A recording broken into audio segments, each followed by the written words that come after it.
Les mathématiques ont été développées de façon extrêmement importante depuis un siècle. Il y avait 8000 théorèmes de mathématiques en 1900, il y en avait 800 000 en l'an 2000. Et dans cet énorme outil mathématique, il y a un ensemble qu'on appelle la théorie des codes, qui a été inventé pendant la Seconde Guerre mondiale pour déchiffrer les messages secrets allemands, et qui a bien réussi. Et puis ça a été développé de plus en plus, et ça permet d'étudier tout ce qu'on appelle un code, c'est-à-dire une liste de signes, notamment un texte écrit. Si vous avez un texte de Proust, par exemple, les phrases sont particulièrement longues, et donc le nombre de points par 1000 signes va être plus réduit que chez d'autres auteurs. Ça ne suffit pas pour reconnaître un texte de Proust, mais ça montre qu'il y a des caractéristiques qu'on peut isoler, et les mathématiques permettent de les isoler et de trouver une signature d'un texte. C'est un peu ce qui se passe si vous avez une goutte de sang d'une personne, vous avez une signature ADN, et si on vous donne une autre goutte de sang, vous pouvez savoir si c'est la même personne ou une autre. Et bien c'est la même chose pour un texte. On vous donne une page de Hugo, vous en tirez une signature mathématique, et si on vous donne une autre page, vous pouvez dire si c'est du Hugo ou pas. Cette méthode est appliquée dans un nombre énorme de domaines aujourd'hui. Je vais en citer deux, mais il y en a beaucoup d'autres. L'un, c'est les messages que reçoivent les grandes sociétés. Ils reçoivent des dizaines de milliers de messages. Et pour savoir ce qu'on leur reproche ou ce qu'on approuve chez elles, il faudrait étudier tous ces messages. Et c'est la théorie des codes qui les étudie et qui en tire une synthèse. De même, les grandes oreilles américaines enregistrent chaque jour 60 millions de conversations. Et les conservent 3 ans. Ce qui fait au total 60 milliards de conversations enregistrées. Alors pour savoir si un terroriste a envoyé des messages là-dedans, ce n'est pas possible en les lisant. Mais on peut prendre un message dont on sait que c'est un terroriste, et puis étudier sa signature mathématique, et rechercher cette même signature, et retrouver tous les autres messages qu'il a envoyés. On l'utilise aussi dans les machines à traduire, on l'utilise dans beaucoup de domaines. C'est une théorie mathématique extrêmement complexe, qui demande des connaissances très au-dessus de celles d'un agrégé moyen, mais qui est utilisée de façon extrêmement large et qu'on peut appliquer au Coran. Alors, elle montre d'abord que le Coran est formé d'une pluralité d'auteurs différents, chacun avec sa signature.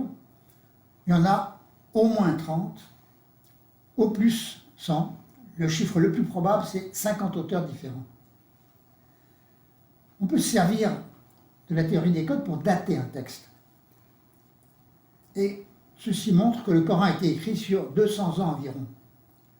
Je vais vous donner un exemple de la manière dont on s'y est pris pour pouvoir montrer que le Coran a été écrit sur une durée très longue. Théoriquement, d'après l'islam, le Coran a été écrit par Allah lui-même avant la fondation du monde. On sait maintenant que c'était il y a 14 milliards d'années. Et donc, il ne peut y avoir que des phrases émanant d'Allah. Il ne peut pas y avoir des phrases dites par un homme. Allah, maître de l'autorité absolue, mais ce n'est pas Allah qui le dit, c'est un homme. Il y a 535 versets de cette sorte qui ne peuvent pas avoir été dits par Allah. Alors, on s'en est tiré, les musulmans s'en sont tirés en rajoutant « dit » devant. C'est-à-dire que ce n'est pas un homme qui invoque Allah, c'est Allah qui indique à un homme l'invocation qu'il veut entendre. Et ce « dit » initial sauve la situation et permet de dire que tout a été écrit par Allah. Cette théorie, elle a été inventée par Abu Hanifa 120 ans après la mort de Mahomet, vers 750. Elle a été de plus en plus utilisée, et puis en 833, un calife l'a interdite. Le calife suivant aussi, le troisième calife encore, jusqu'à 847, et puis le calife d'après, lui, il a autorisé de nouveau la théorie du Coran créé, et il a mis à mort tous ceux qui s'y opposaient. Or, il y a 135 versets dans le Coran qui ne peuvent pas avoir été dits par Allah, mais qui n'ont pas le dit initial. Alors, quand est-ce qu'ils ont été faits, ces versets? Eh bien, à une époque où la théorie du Coran créé était interdite, et justement pour montrer qu'elle est interdite. Donc, on peut penser que ces 135 versets-là, ils ont été écrits entre 833 et 847. Est-ce qu'il y a une manière de s'en assurer? Eh bien oui, on peut étudier ces 135 versets et voir si l'auteur est le même que le reste du Coran. Eh bien non. C'est un auteur différent qui n'a rien écrit d'autre dans le Coran et qui a écrit tous ces versets qui n'ont pas de dit initial et qui montrent que le Coran ne peut pas avoir été fait par Allah. Donc ça permet de dire que cette partie du Coran, elle date de 833 à 847. Bon, il y a d'autres méthodes, et on sait maintenant que le Coran a été fait sur 200 ans par environ 50 auteurs, et que la contribution de chaque auteur a été mélangée. Le désordre du Coran est assez frappant. Ça saute constamment du coq à l'âne. Par exemple, l'histoire de Noé est répartie en une quarantaine de versets différents, celle de Moïse encore un peu plus, qui sont complètement disjoints. Il n'y a aucun ordre ni chronologique ni logique dans le Coran. On s'en est étonné, mais la raison devient apparente s'il y a 50 auteurs. C'est beaucoup plus difficile de retrouver une pluralité d'auteurs si tous les versets de chacun sont mélangés avec chacun des autres. Donc, pour retrouver ces auteurs, je me suis servi de thèmes, en connaissant suffisamment bien l'histoire du Moyen-Orient à cette époque, c'est-à-dire le Talmud, dont certaines parties ont été reprises par le Coran, les légendes grecques, les légendes hébraïques, les légendes chrétiennes, les apocryphes, bref, tout un tas d'éléments, et en prenant un thème sur les apocryphes ou un thème sur les invocations, ce qu'on appelle les antiennes, ou d'autres choses comme ça, on peut regrouper des versets et en étudiant leur signature, savoir si c'est dû à un auteur séparé ou pas. L'étude est formelle, elle a fait l'objet d'une thèse. Dans le jury de thèse, il y avait un musulman, il y avait aussi 2 mathématiciens de très haut niveau qui ont validé les méthodes mathématiques utilisées. Cette thèse a fait l'objet, il y a 11 000 thèses à peu près qui sont faites chaque année en France. Il y en a une centaine qui sont publiées. Elle a été immédiatement publiée. Et ce qui est plus rare, et c'est arrivé cette année-là uniquement avec cette thèse, c'est que j'ai été invité dans un congrès international en Allemagne à exposer ces résultats. L'invitation dans un congrès international, en général, ce n'est pas sur un thésard qui vient de terminer sa thèse. Donc elle est considérée comme valable par des mathématiciens et par des spécialistes de l'islam. Et la conclusion, c'est que le Coran, c'est une fabrication sur un peu plus de 2 siècles, sous le contrôle des califes, par une série d'auteurs.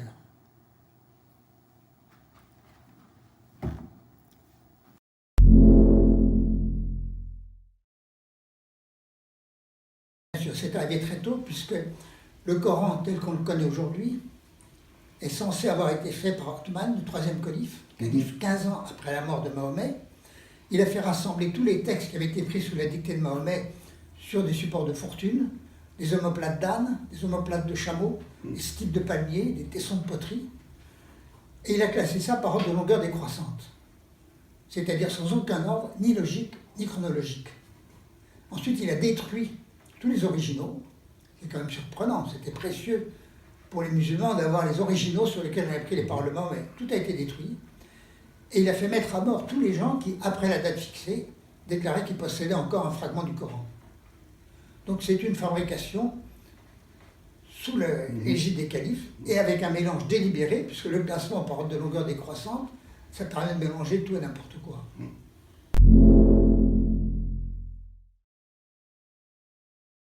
Ça s'appelle des interpolations, effectivement. Par exemple, il y a 49 versets qui parlent du Christ et 4 seulement qui parlent de Mahomet. Ces 4 versets sont dus à un seul auteur. Donc ils ont été interpolés, c'était rajouté ensuite. Probablement 60 ans après la mort de Mahomet, puisque c'est à cette date qu'on commence à dire que Mahomet était un prophète. Donc effectivement, il y a des interpolations nombreuses.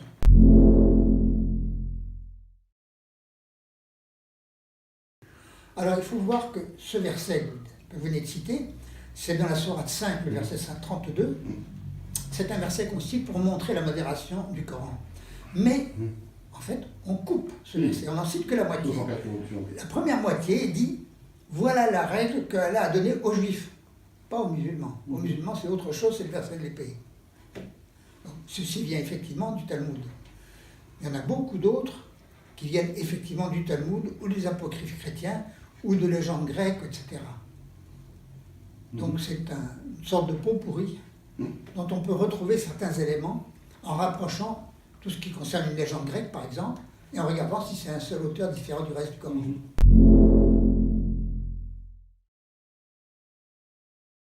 Il y a environ 30% du Coran, ce qui fait beaucoup, qui est incompréhensible. Alors, il y a deux hypothèses. Il y a celle des musulmans qui disent qu'une partie du Coran a été écrite soit dans la langue arabe du paradis, qui est un arabe parfait, différent de l'arabe parlé sur terre, et donc c'est pour ça qu'on ne comprend pas, ou bien c'était le dialecte de la Mecque qui a été perdu. Une langue qui est utilisée de façon religieuse n'est jamais perdue. Le masdéen, le gaz, etc. le montrent. Donc les deux hypothèses ne sont pas très crédibles.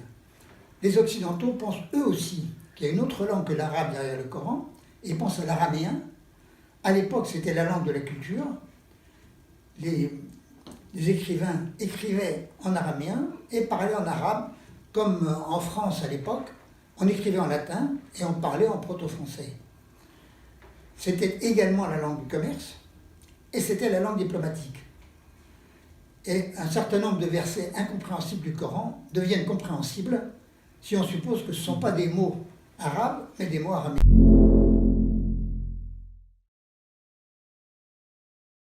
Alors, c'était écrit dans une traduction de l'araméen initialement, pour environ un peu moins d'un tiers, et puis écrit par l'arabe que parlait chacun à son époque.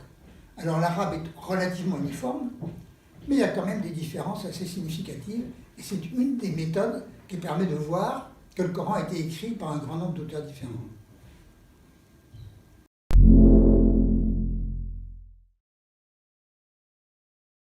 Alors, il y a une hypothèse au départ, et si l'hypothèse est fausse, on ne trouve pas un auteur différent parce qu'il y a un mélange de plusieurs auteurs. Donc, il y a des hypothèses par lesquelles on commence, et ensuite, on vérifie. Je vais vous donner un exemple, parce que ça, c'est un problème mathématique très courant. Il y a deux manières de résoudre un problème. On vous donne le problème, à vous de trouver la solution, ou bien on vous donne la solution. Et dans ce cas-là, il faut vérifier que c'est bien la solution du problème. La deuxième méthode est souvent, pas toujours, mais souvent beaucoup plus simple. Un exemple, vous avez un annuaire téléphonique contenant 1 million de noms. Et on vous demande quelle est la personne dont le numéro est, etc. La méthode simple, c'est de regarder le premier, puis le deuxième, etc. En moyenne, il faut 500 000 examens. Si on vous donne la solution, au lieu de 500 000 examens, vous en avez un, vous vérifiez si c'est vrai. Bon, ce n'est pas toujours vrai. Par exemple, on vous donne un certain nombre de villes, mettons une trentaine de villes, et on vous demande quel est le trajet le plus court pour aller de l'une à l'autre. Eh bien, vérifier une solution, c'est exactement aussi complexe que trouver la solution si on ne connaît rien. Mais heureusement, dans le Coran, vérifier si un découpage correspond à un seul auteur est beaucoup plus facile que isoler les auteurs sans rien connaître. Donc, il y a une vérification. Et pour partir sur quelque chose, il faut connaître à la fois l'islam, mais tout son entourage. J'en parlais tout à l'heure, les apocryphes, les légendes grecques, les légendes chrétiennes, les légendes juives, les légendes arabes, les différentes sectes du Moyen-Orient. Et quand on connaît tout ça, on peut retrouver des thèmes qui ont des chances d'être dus à un seul auteur.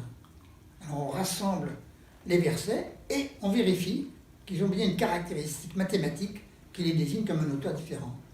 Et quelquefois ça marche et d'autres fois ça ne marche pas.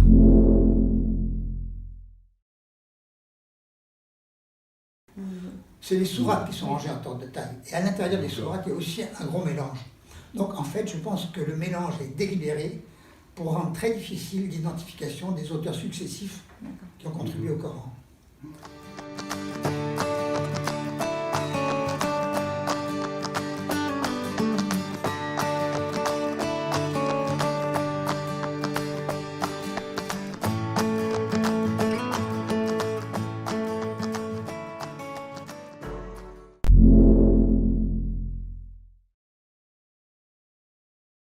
Il n'y en a eu aucune. D'abord parce qu'aucun musulman ne connaît assez de mathématiques pour contester. Et par ailleurs, les mathématiciens qui auraient pu contester ne s'intéressent pas au Coran. Mais il y avait dans le jury 2 mathématiciens de très haut niveau, et eux l'ont validé.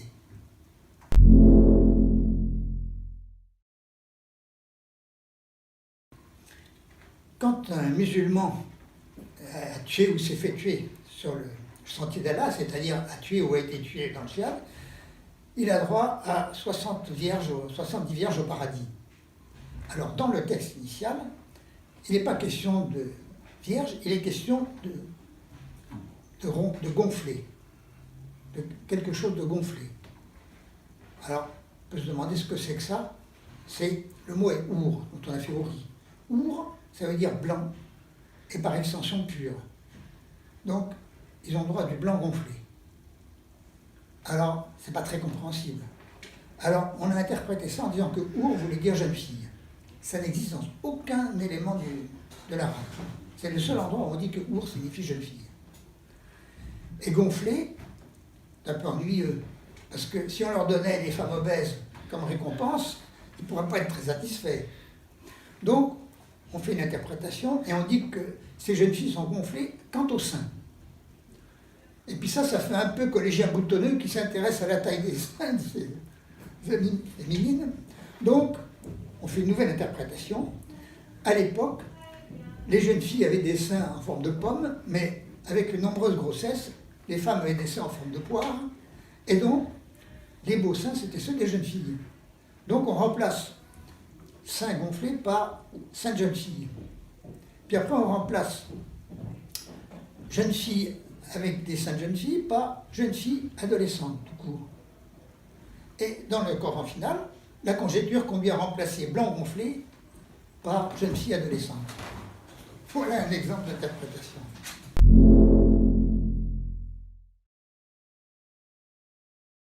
Entre la Mecque et Médine, effectivement, j'ai fait l'étude de plusieurs manières différentes, il n'y a aucune différence. C'est-à-dire que la séparation entre la Mecque et Médine n'a aucune validité historique ni signification.